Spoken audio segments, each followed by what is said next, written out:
You can go. Okay, good afternoon everyone. I'm Mariam, I'm a student in Lab MP 590, and I'm going to be speaking about the roles of AI and VR in dentistry. So just okay, we're good, we're back. Brief overview on what we will be discussing. So, general background on dentistry and artificial intelligence. We're going to talk about how is it being used currently in the clinical practice.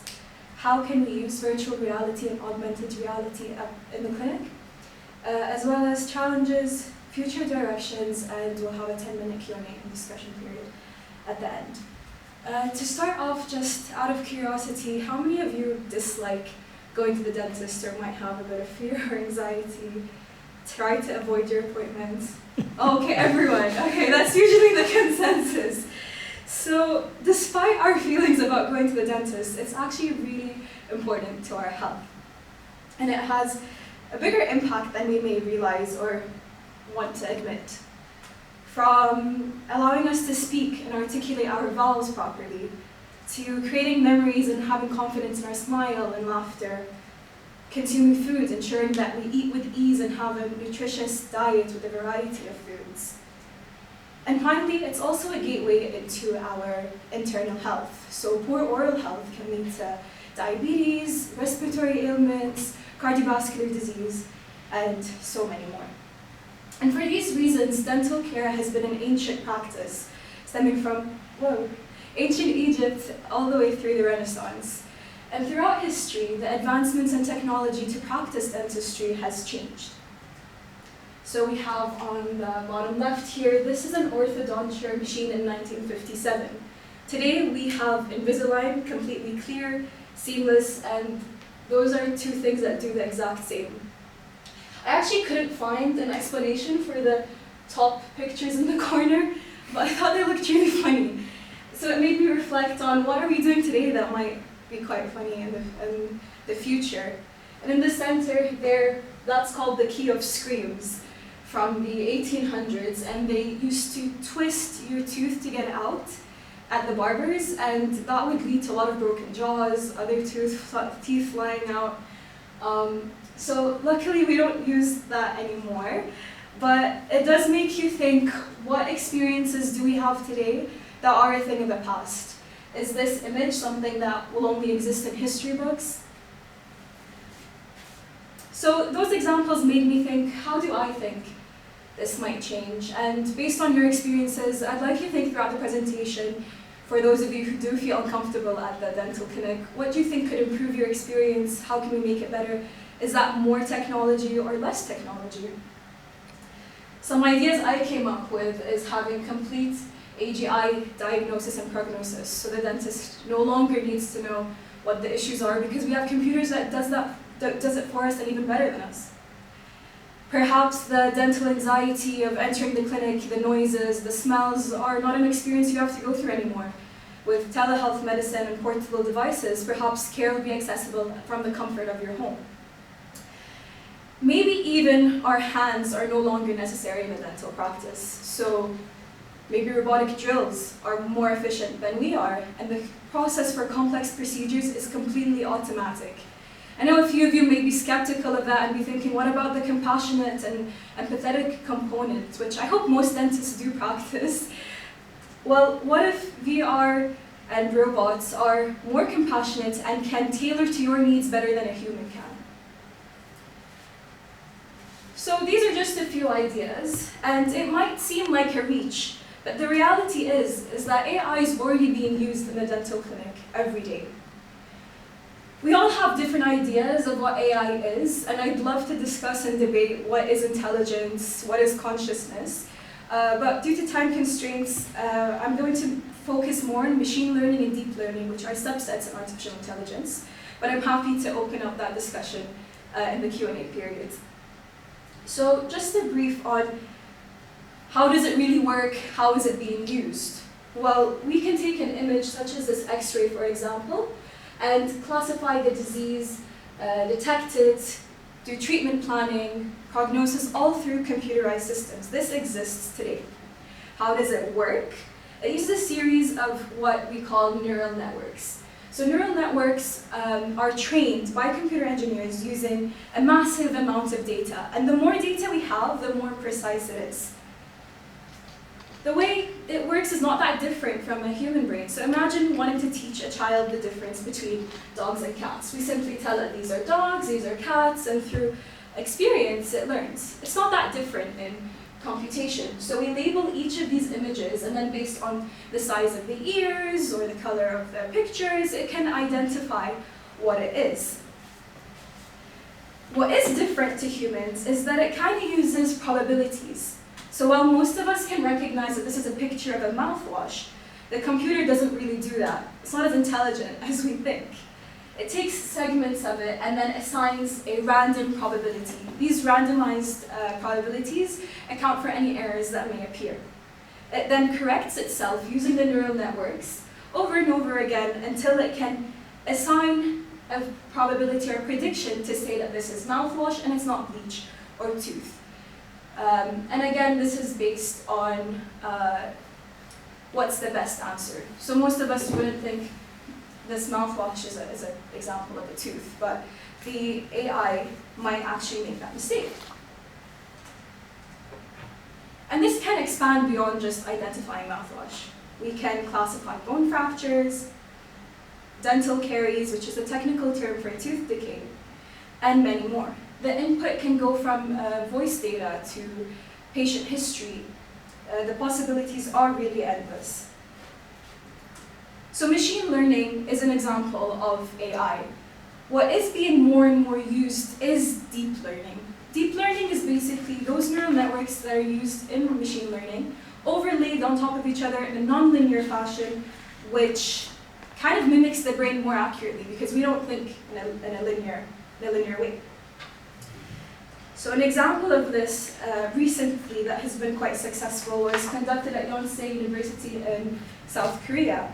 And they found that the deep learning actually did a very accurate job at predicting and identifying dental caries. And this is actually really important because dentists have shown to have a lot of inconsistencies in their tagging. Because of the noise that is involved with radio imaging, it can be quite difficult to identify initial or moderate cases, and these are passed all the time. In fact, tooth decay is one of the most common chronic diseases. So what they did at Yonsei is they applied a UNet architecture, which is essentially a type of deep learning that uses the convolutional neural network model, which is just a common model of neural networks that allows us to make predictions on images. So the clinicians, when they viewed the images, they had an inconsistency rate of 30 to 70%, and that's by kappa values. But what happened when they used the CNN model and allowed the clinicians to review that CNN model, we had a much improved scores. So from 30 to 72, we can see the before and afters of their diagnoses here. So like in one example, I went from 85% accuracy to 93% accuracy, which is really good. It's important to note that the CNN on its own only had an average score of 64.14%. So it's not that these models are going to take over or replace dentist diagnoses, but rather it makes them more accurate and precise. So just to put it into a visual image, we can put our input, in this case being a radio image, and then it can segment these, use the CNN model to identify the caries. And now rather than the dentist going through this image on its own, it can see the marked output image, and that increases the process and efficiency of their practice. Another example here, which I did like, was it shows you the variety and different types of imaging that dentists do encounter with. And studies have found that using these deep neural networks can actually remove noise, it can identify these better, and it basically shows that these models are capable of working with a variety of images. So how can we apply this machine learning and deep learning to dental practice today. We went through detection and diagnosis already, but this can expand to dental records, radiographs, intraoral images to detect the abnormalities. It can also help in management, so having a virtual assistant that schedules, organizes the billing, does patient communication, that takes a load off of the dental clinic, reduces manpower, and essentially makes things more efficient. It can also help in treatment planning, so working alongside with the doctor to assist and suggest possible treatment plans that are personalized to the patient. And this is really important because a lot of the time when we do encounter images, it's not objective. So a specialist might see something different than a general doctor or dentist will see. So by using AI, we can reduce the variation in diagnoses and overlook the noise in images. This is an overwhelming list, but just to put it into picture, those are just a few. There's a paper here, if you're interested, that goes into the possibilities on each specialty of dentistry. I couldn't even fit them all on here. And also patient care and how we can help dentists if you're interested in learning more. So, review the benefits. We have 24/7 access, so if we have AI chatbots, you can get help whenever, wherever you are, rather than waiting for your appointment to answer a quick question. We have early detection, so if we can detect those initial and moderate cases, then that's great prevention to worsen disease. Enhanced accuracy, so things that might have missed the human eye can be detected. Personalized care by assessing patient history and applying it, which all leads really to an improved overall experience. We can take this AI in terms of machine learning and deep learning and apply it to virtual reality and augmented reality. I'm going to discuss the clinical practice, how we can apply it in the clinic, how we can apply it to improve patient experience, and also how it applies to dental education. The reality is that every dentist is going to encounter a patient with some form of mental disability, especially as mental health is on the rise, anxiety is on the rise. So knowing how to calm patients down and treat them in a humane manner is really, really important. And it's already being found that distractions are a great way to negate anxiety and also reduce pain perception. So there's a study that was in Saudi Arabia just last year where they tested using the Oculus VR. They used immersive experiences in nature or games in patients with cerebral palsy and Down syndrome. And this significantly reduced their anxiety and behavioral responses as measured in some physiological, EKGs, blood pressure, those types of things. And this goes as far back as 10 years ago in 2014. There are other studies that consistently show this, that distraction does reduce pain perception and fear using virtual reality. And just to clarify, in case anyone's not familiar with virtual reality, what's meant by this is that they're in an alternate world. So when you put on these glasses, it's like you're not even there, you're somewhere else, and it has been proven quite effective. It's also effective in training and education. So at University of Queensland, they're already using this for simulations. So you can see on the screen, that's what the student would be looking at in the goggles, and they can practice their procedures at home. They don't have to be at the lab constantly or practicing on actual patients. So this allows us to provide better care to people who do come in the clinic by extra practice. Some of my own ideas on how we can apply VR in dentistry in the future include having a dental metaverse.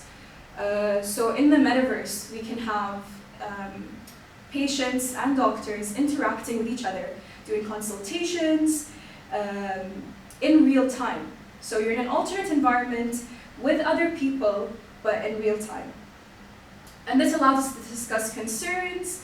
If you're not in the same country, you can get access to each other. Even in extreme environments such as space, we can provide that kind of health care. The other way that this becomes really efficient is by improving implant planning. So actually creating 3D models in virtual reality and virtual replicas of the cases that you get to see the whole procedure before actually performing it, which allows you to notice some errors that might occur. Finally, gamification of oral hygiene. So this could incentivize people to take better care of their teeth through making it more fun and interactive. We can use like smart toothbrushes, oral cameras to enhance dental care at home. Finally, augmented reality in dentistry. This is already being used. So there's 3D intraoral scanning, which is a pretty common practice now. I came across it the first time when I was shadowing a dentist in high school, and I thought it was really cool. So if anyone's ever had impressions taken before, it's really an uncomfortable experience, especially if you have a gag reflex. And then they take the model of your teeth and send it to a lab. What this allows is basically just a camera. It does the 3D modeling, it sends it to the lab, and you don't have to go through any of that process. It's quicker, it's safer, it's more efficient, more comfortable as well. Treatment simulations, to an extent, already do exist, which allow us to educate the patients better. You can show the 3D models, this is what we're going to do.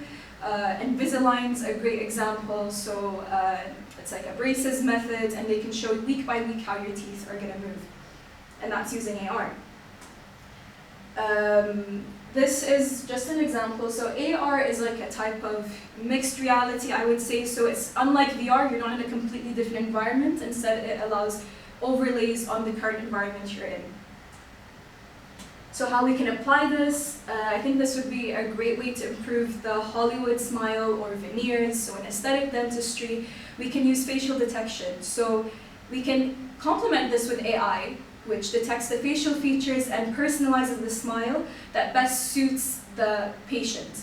So by using like symmetry in past cases, it can probably do it more effectively than a dentist who might not have an eye for that, for example. We can even show the patient how it would look like by providing a 3D overlay on there too. We can explain solutions in a simple way to patients and even students shadowing. So while the procedure is going on, having access to the treatment plan in front of you. Shadowing a dentist can be very hard because the mouth's such a small area and hands are like quite large. So actually seeing what's happening can be difficult. So with AR, doing some labeling there would be really helpful. As well as in surgeries. So having some sort of anatomy classification, or if we combine those machine learning techniques that were mentioned during surgery, it could even tell you, hey, there's a cavity here, or there's an implant needed here, which was really cool, I think. And what's funny enough, yesterday I came across this article where AR surgery kind of already exists.